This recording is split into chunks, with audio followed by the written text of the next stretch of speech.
Alors les vitrages que nous mettons en œuvre, ce sont des vitrages feuilletés trempés qui ont plus de 17 mm d'épaisseur.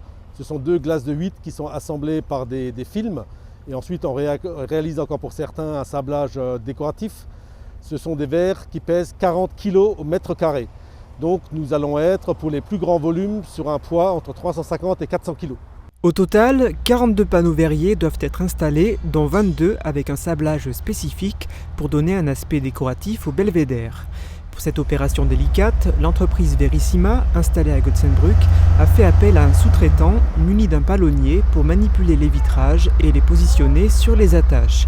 Pour réussir cette opération, il faut être au millimètre pour que le verre s'inscrive parfaitement dans les attaches. Il est assez rare dans la vie d'une entreprise d'avoir des marchés d'une telle technicité et d'une telle importance.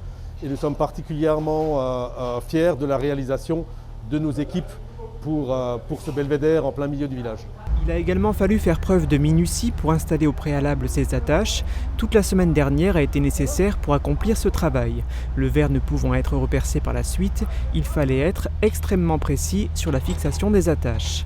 Ce travail s'inscrit dans l'histoire du village, mais également dans celle de l'entreprise Verissima. En 1923, Émile Bourgoun a été licencié de cette usine de verre optique, a créé la miroiterie Bourgoun, qu'il a transmis à son fils, miroiterie qui s'est installée donc à Götzenbrück en 1975 et qui a été rachetée par la famille Metz en 1985. Alors de participer à cette réalisation, pour nous quelque part, c'est boucler une boucle. Jonathan Metz est effectivement aujourd'hui le président de Verissima.